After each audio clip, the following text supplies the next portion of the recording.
jingle bells swing and jingle bells ring, snowing and blowing bushels of fun. Now the jingle hop has begun. Jingle bell, jingle bell, jingle bell rock. Jingle bells chime in jingle bell time, dancing and prancing in Jingle Bell Square.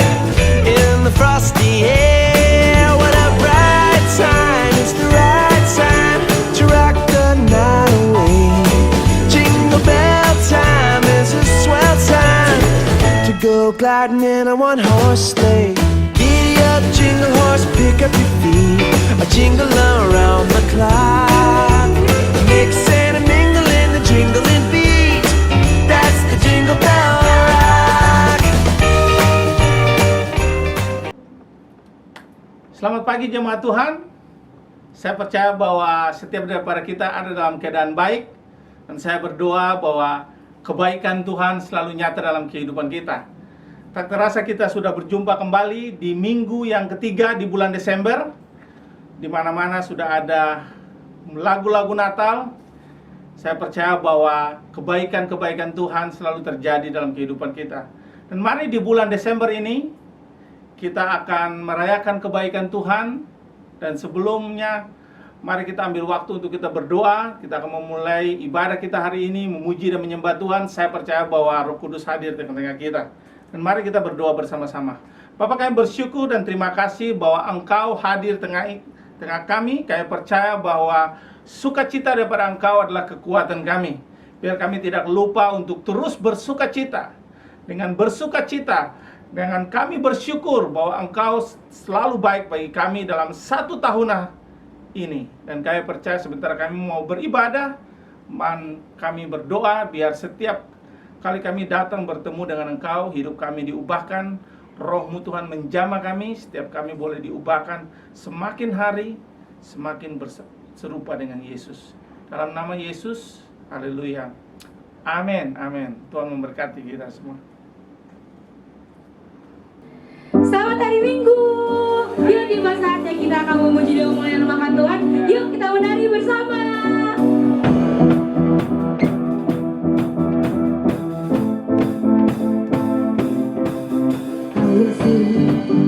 I will sing of your love for me. In my life you're my everything. Chains are broken, my eyes are open. You're my freedom now. You have called me out from the dark. Now I'm running into your love. It changed my cry into dancing. My lips shall praise you now.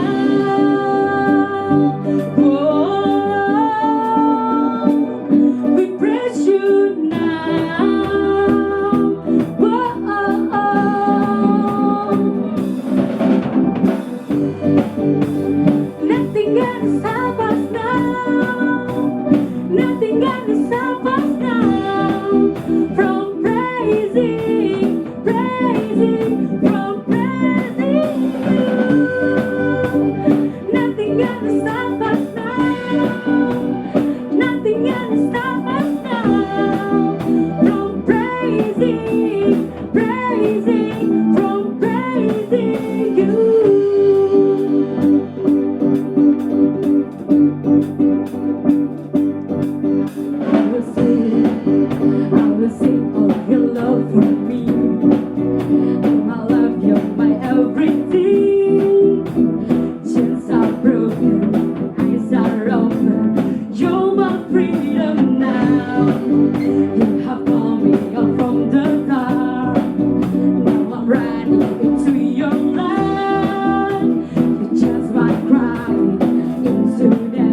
now. from praising you. Whoa,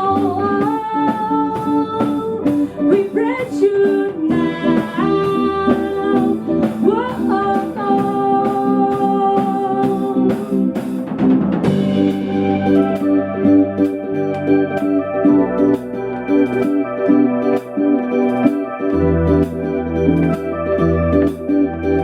yuk mari nyanyi bersama. Katakan, I praise you forever, I praise you forever, with everything in me, praise the name of Jesus. I praise you forever, I praise you forever, with everything in me, praise the name of Jesus. I praise you forever, I praise you forever, with everything in me, praise the name of Jesus.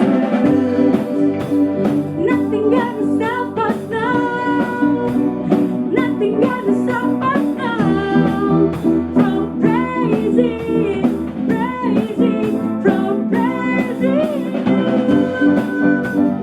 Nothing gonna stop us now, nothing gonna stop us now, from praising, from praising you. Whoa, we praise you now. Whoa, say Jesus.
Hamba yang berkenan.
jemaat Tuhan, ini waktunya untuk kita memberi. Saya percaya bahwa hari ini saya punya pesan bagi setiap daripada kita. Dan hari ini saya percaya bahwa di dalam firman Tuhan ada sekali banyak ayat yang menceritakan tentang kuasa dari orang yang memberi. Tapi ada satu cerita dalam firman Tuhan yang sangat luar biasa, yang menonjol ketika mereka memberikan sesuatu kepada Tuhan dengan satu tindakan mau berkorban. Maka kita melihat bahwa itu menyentuh hati Tuhan. Karena saya percaya bahwa segala sesuatu yang kita lakukan dengan dasar untuk kita mau berkorban bagi Tuhan, saya percaya bahwa itu menggerakkan Tuhan. Nah, saudara tahu bahwa hal itu sangat menarik, karena firman Tuhan sudah berkata bagi kita bahwa Allah sendiri yang sudah berkorban bagi setiap daripada kita. Dia mengutus anaknya bagi kita untuk mau mati bagi kita, sehingga kita bisa mendapatkan kehidupan. Oleh sebab itu, Allah sangat tertarik sewaktu kita melakukan sesuatu dengan berkorban. Saya percaya bahwa itu membawa tarik Tuhan untuk hadir tengah-tengah kehidupan kita supaya kita bisa mengalami. Dan mari kita lihat di dalam firman Tuhan di dalam Markus 14 ayat 3 dan 9. Saya percaya bahwa ini akan memberikan definisi bagi setiap daripada kita tentang pengorbanan. Karena saya tahu bahwa di musim seperti ini, kalau kita bicara tentang pengorbanan, di musim pandemik seperti begini, kalau ada orang yang sudah hilang pekerjaan, mungkin gajinya dikurangi, atau mungkin di PHK, mungkin sebagian kita melihat, aduh, ngapain? Tapi hari ini saya punya pesan yang dari firman Tuhan mengingatkan kita bahwa sewaktu kita belajar untuk memberi, maka kita percaya sesuatu yang luar biasa akan terjadi dalam kehidupan kita. Nah, dalam Markus 14 ayat 3 sampai 9, ini judulnya tentang Yesus diurapi. Nah, mari kita lihat di ayat yang ketiga, firman Tuhan berkata bahwa ketika Yesus berada di Betania, di rumah Simon si Kusta, dan sedang duduk makan, datanglah seorang perempuan membawa satu buli-buli pualam berisi minyak narwastu murni yang mahal harganya. Setelah dipecahkannya leher buli-buli itu, dicurahkan minyak itu ke atas kepala Yesus. Dan kalau kita baca kisah ini terus-menerus, dan kita lihat bahwa orang-orang mulai marah, orang-orang mulai menyinyir perempuan ini. Ngapain kamu lakukan seperti ini? Dan oleh sebab itu pesan saya hari ini bagi Bapak Ibu Saudara. Bagi saudara bilang, ngapain kita masih memberi persembahan? Ngapain kita masih memberi perpuluhan? Mendingan uangnya disimpan aja. Tapi mari kita lihat di ayat yang ke-6, firman Tuhan berkata begini bahwa, tetapi Yesus berkata, biarkanlah dia. Mengapa kamu menyusahkan dia? Ia telah melakukan sesuatu perbuatan baik kepadaku. Dan ayat 8 firman Tuhan berkata bahwa ia telah melakukan apa yang dapat dilakukannya. Tubuhku telah diminyakinya dengan sebagai persiapan untuk penguburanku. Dan saya percaya bahwa ini salah satu definisi pengorbanan yang sangat luar biasa. Dia melakukan sesuatu yang dapat dilakukannya.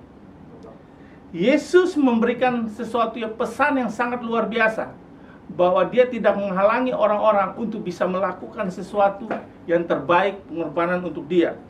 Dan saya percaya bahwa perempuan ini, waktu dia melakukan sesuatu yang sangat luar biasa, saya tahu kalau hari-hari ini dia langsung viral di mana-mana, dia jadi bahan pembicaraan. Wow, dia berikan salah satu minyak narwastu yang mahal, dan saudara tahu bahwa ini harganya begitu mahal. Tapi saya percaya bahwa hari ini saya mau encourage bagi setiap kita untuk melakukan sesuatu apa yang saudara bisa lakukan. Dan saya berdoa biar ini akan menggerakkan Tuhan. Dan saya percaya bahwa hari ini dan tahun yang akan datang, saudara akan melihat bagaimana mujizat demi mujizat kuasa Tuhan terjadi dalam kehidupan kita. Mari kita berdoa bersama-sama. Bapak, kami bersyukur dan terima kasih untuk hari ini. Kami percaya bahwa hari ini Engkau hadir tengah-tengah kami. Sebentar kami mau memberi. Kami percaya bahwa di musim seperti ini, untuk kami mengajarkan kami seperti wanita yang memecahkan Tuhan, buli-buli Tuhan, minyak narwastu.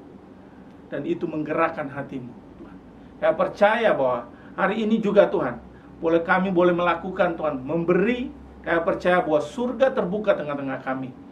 Dan kami berdoa Engkau memberkati setiap tangan-tangan yang memberi Tuhan. Di dalam nama Tuhan Yesus, tingkap-tingkap surga terbuka. Berkat Allah mengalir, damai, sukacita, diberkati setiap pekerjaan tangan-Mu Tuhan. Di dalam nama Tuhan Yesus, setiap jemaat yang bersukacita, yang sudah diberkati Tuhan. Haleluya. Amin. Tuhan berkati setiap kita.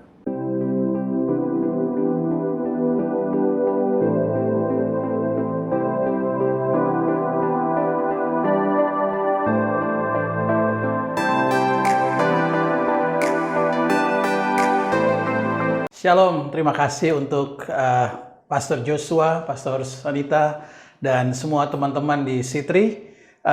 Terima kasih untuk kesempatan yang diberikan buat saya sharing untuk your Christmas and my Christmas. Dan semua yang ikut dalam media online ini, saudara mesti tahu bahwa memang tahun ini tahun yang kita nggak pernah prediksi.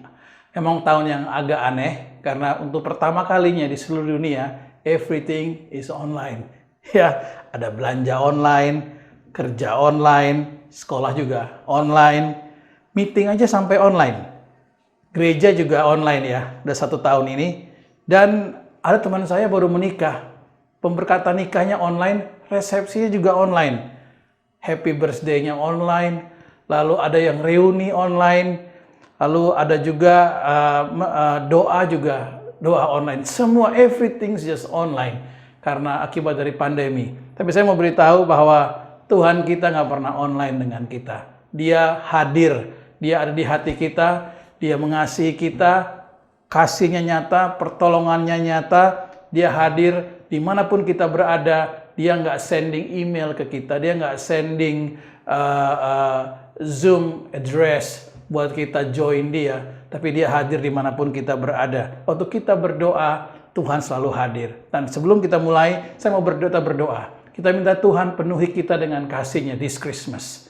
Tuhan, aku mengucap syukur untuk hari ini, di mana semua yang ikut terlibat dalam ibadah online ini, kami tahu Engkau sangat mengasihi kami. Kami tahu Engkau sangat memperhatikan kami, bahkan tidak ada sehelai rambut kami yang jatuh tanpa seizin-Mu. Kami tahu hari-hari kami ada dalam tangan-Mu. Karena bagi kami, kalau kami hidup adalah Kristus. Dan sekalipun saatnya kami mati, itu adalah keuntungan. Karena kami kembali bersama-sama dengan Engkau. Terima kasih buat hari ini. Aku berdoa, biar firman ini boleh menguatkan, boleh membuka cara kami berpikir, menjadi kekuatan bagi setiap kami. Dalam nama Tuhan Yesus. Amin. Saudara, saya diberikan tema oleh Pastor Joshua adalah Our Jesus Christ is the Prince of Peace. And we are called to be the peacemaker. Tuhan kita adalah Raja Damai atau Pangeran Damai. Terserah saudara mau terjemahan yang mana. Bahasa Inggris katakan the Prince of Peace. Kalau bahasa Indonesia dipakai kata Raja Damai. Dan kita dipanggil untuk membawa damai. Kita dipanggil untuk menciptakan damai. Itu untuk menjadi pengelola damai atau kita identik dengan damai. Nah, saudara, sebelum saya akan mulai, saya akan bicara bahwa Tuhan kita sejak awal, Tuhan kita adalah Tuhan yang mengambil keputusan. Saudara mesti tahu bahwa setiap keputusan itu ada akibat dan konsekuensinya. Sejak awal, Tuhan sudah putuskan bahwa Dia ingin membuat manusia yang segambar dan serupa dengan Dia. Tidak ada makhluk selama ini yang diciptakan oleh Tuhan yang diciptakan seperti manusia. Malaikat pun tidak, hewan apalagi, tumbuhan apalagi, tidak ada. Cuma waktu Dia menciptakan manusia, Tuhan berkata, Dia putuskan, baiklah kita membuat manusia yang segambar, serupa. Artinya manusia diciptakan seperti Tuhan, in His image, in His likeness. Dia membuat manusia pertama, yaitu Adam. Manusia pertama Adam itu ada laki, ada perempuannya, lalu diambil dari Adam, dikeluarkan, dia bangun Hawa dari Adam itu, dan itu semua diciptakan segambar dan serupa dengan Tuhan. Lalu Alkitab mengatakan Tuhan memberkati, dan Tuhan menghembuskan nafasnya, His nefes, rohnya Dia berikan untuk kita. Adam dan Hawa bukan manusia sembarangan. Adam dan Hawa bukan ciptaan seperti yang lain. Mereka diciptakan khusus seperti Tuhan. Karena Tuhan punya satu rencana. Dia ingin bangun hubungan dengan manusia. Tuhan so serious. Tuhan sangat serius dengan manusia. Tahukah saudara, setiap sesuatu yang kita sayang, itu membuka diri kita untuk vulnerable. Artinya gini, itu membuka diri Tuhan untuk disakiti. Karena Tuhan begitu mengasihi manusia. Ada satu konsekuensinya, yaitu kalau manusia ini berontak, itu akan melukai hatinya. Kita tidak mungkin terluka perasaannya oleh orang yang jauh dengan kita. Kita hanya terluka dengan orang justru yang terdekat dengan kita. Our biggest enemies seringkali itu adalah our closest friends, our closest partners, our loved one. Itu seringkali yang membuat hati kita terluka itu karena itu. Nah, waktu Tuhan menciptakan manusia, dia tahu ada konsekuensi. Kalau manusia ini jatuh atau manusia ini melawan dia akan terluka. Dan apa yang terjadi? Tuhan tahu itu betul. Dan dalam sejarah, setiap yang Tuhan kasihi selalu aja tidak ada yang sempurna. Selalu ada yang melawan Tuhan. Akibat dosa, manusia ada bibit, yaitu namanya bibit pemberontakan. Bibit miss the point, bibit memberontak dari Tuhan. Dan waktu itu terjadi, memang ada hamba-hamba Tuhan, ada teman-teman di perjanjian lama yang begitu taat sama Tuhan. Tapi ada juga yang jatuh bangun. Tapi Tuhan kita bukan Tuhan yang gampang menyerah. Dia nggak pernah give up dengan kita. Tuhan mencari lagi, dia mencari lagi. Bahkan ada bangsa yang dia pilih. Bangsa ini memberontak, menyembah Allah lain. Padahal bangsa ini sudah ditolong oleh Tuhan.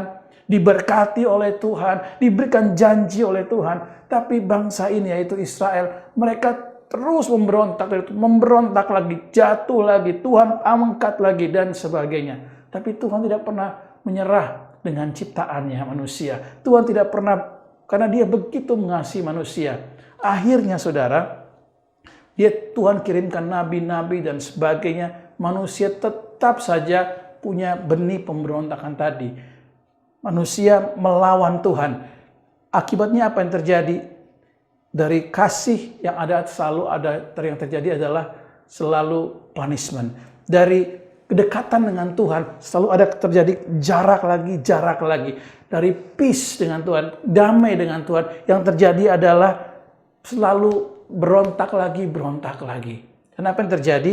Tuhan akhirnya 700 tahun sebelum Yesus hadir, Tuhan memberikan banyak janji dari sejak awal. Tapi yang saya mau bacakan tentang janji Raja Damai ini, itu 700 tahun sebelum Yesus datang. Itu di Yesaya pasal yang ke-9 ayat yang ke-5. Saya bacakan buat saudara. Sebab seorang anak telah lahir untuk kita. Seorang putra telah diberikan untuk kita. Lambang pemerintahan ada di atas bahunya. Dan namanya disebutkan orang penasehat ajaib, Allah yang perkasa, Bapa yang kekal, dan yang terakhir, dia adalah Raja Damai, the Prince of Peace.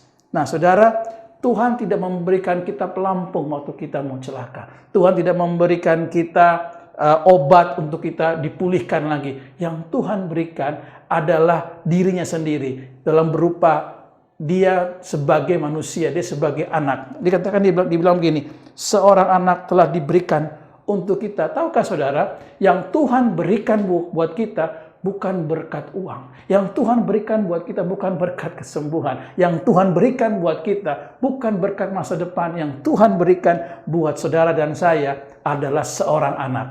Lahir untuk kita, seorang putra yang diberikan untuk kita. Alkitab mengatakan di atas bahunya adalah lambang pemerintahan.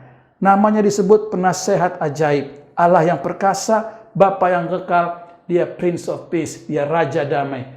Jadi saudara, semua kebutuhan kita ada di dalam person Yesus Kristus ini.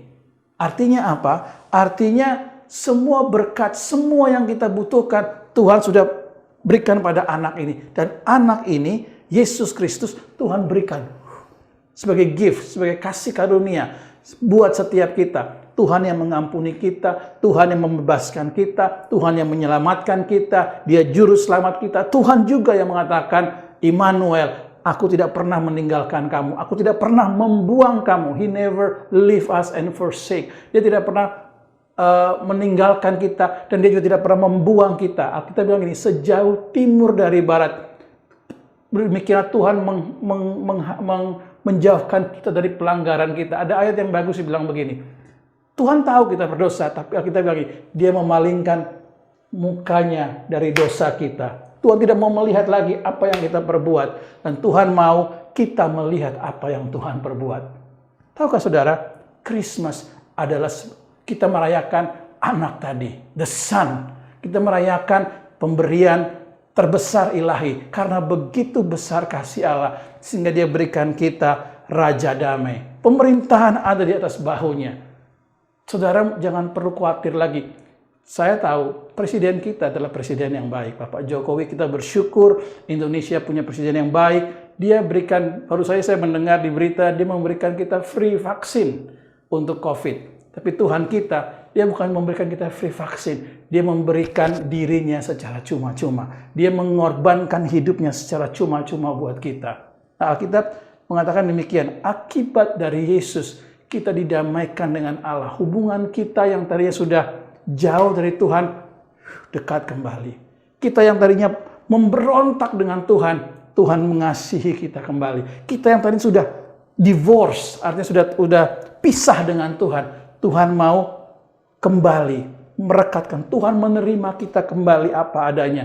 Semua kita yang tadinya kotor, kita yang penuh dengan dosa, Tuhan mau menghapus semua itu. Dia basuh kita bukan dengan air, Dia basuh kita bukan dengan memandikan kita, Dia basuh kita dengan darahnya, dengan mengorbankan dirinya sendiri. Itu sebabnya saudara, hari ini tidak ada lagi tipuan si jahat, tidak ada lagi tipuan si jahat yang nggak ada damai di hati kita. Tidak ada dosa yang bisa membuat kita jauh dari Tuhan. Tidak ada lagi dosa yang membuat kita nggak ada damai lagi.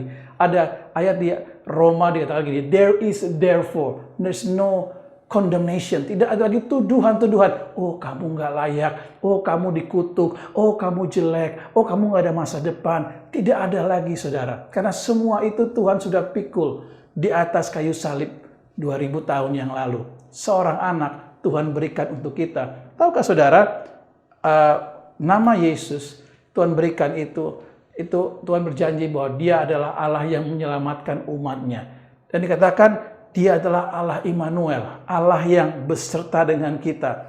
Nah, saya pelajari bahasa Ibrani itu, bahasa Inggris itu selalu God with us. Artinya God with us. Itu bahasa Inggris. Ibrani itu nggak seperti itu cara penulisannya. Ibrani itu yang utama itu kita dulu, with us is God.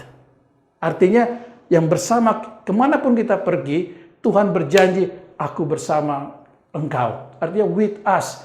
With us ini adalah Tuhan. Wow, agak mirip tapi beda sebenarnya. God with us. Ada saatnya God nggak with us. Tapi kalau dibilang with us, selalu ada Tuhan. Artinya Tuhan berjanji, aku tidak akan kemana-mana cuma dengan kamu. Tidak ada yang bisa, kalau saudara ada yang coba memisahkan kita dengan Tuhan, dia coba memisahkan Tuhan. Nah saudara, itu sebabnya saudara mesti terima ini. Tidak ada lagi tuduhan, yang ada cuma damai. Damai adalah satu kerajaan. Kerajaan Tuhan adalah kerajaan damai. Makanya dia dikatakan Prince of Peace. Atau di dalam bahasa Indonesia, Raja Damai. Ada Prince of Wales. Itu raja dari Wales, dari British. Tapi raja kita bukan dari Inggris. Dia dari kerajaan damai, Yerusalem. Makanya ada istilah kita orang Kristen, kita selalu kalau ketemu, Shalom. Shalom itu artinya damai beserta dengan kita. Ada kesembuhan beserta dengan, ada berkat Tuhan beserta, ada keselamatan beserta dengan kita. Tidak ada kecelakaan, tidak ada stres lagi yang bisa menimpa kita. Nah, saudara, itu sebabnya kita mengatakan juga, orang kita dipanggil oleh Tuhan, kita yang telah menerima Raja damai. Harusnya hidup kita penuh damai. Di usaha kita, kita penuh damai. Dalam masa depan kita penuh damai. Diberkati. Dan yang penting, kita harus membawa, we are peacemaker. Setiap kita, waktu kita kemanapun kita pergi, kita bisa membawa peace. Kita bisa membawa damai. Tahukah saudara, hari ini, berita terbesar, atau mungkin kalau saudara sering ikut motivasi, atau saudara sering ikut strategi ekonomi, strategi politik, strategi apa aja, atau strategi dagang, atau apa aja, saudara pergi ke psikolog atau apapun, tahukah saudara, satu berita yang orang yang mungkin di gereja murahan, tapi di luar sana itu mahalnya luar biasa, yaitu damai. Motivasi terbesar itu dia sedang bicara soal damai, bukan semangat. Apa artinya semangat kalau nggak ada damai? Suami istri bertengkar. Yang perlu hari ini adalah damai. Orang tua dengan anak. Anak dengan orang tua. Damai rakyat dengan pemerintahnya. Pemerintah dengan rakyatnya. Makanya ada demo, ada segala macam. Guys, itu tugas kita. Kita adalah raja kita dan raja damai. We are peacemaker. Pergilah mulai lihat keadaan sekeliling kita. Akibat dosa adalah peperangan, adalah pertikaian. Mari bawa damai ke situ. Mari bawa damai ke dalam keluarga kita. Mari bawa damai ke pekerjaan kita. Ini hal yang tidak bisa dijawab oleh dokter manapun. Tidak bisa dijawab oleh motivational speaking. Tidak bisa dijawab oleh apapun juga. Tapi hanya bisa dijawab oleh Tuhan kita. Ampuni dosa orang lain. Kalau temanmu bersalah kepada engkau, datangi dia. Aku udah ampuni kamu kok. Nggak ada lagi tuduhan dalam hidup kamu. Dan kalau kita ada kesalahan, kita minta ampun sama Tuhan. Tuhan setia dan adil.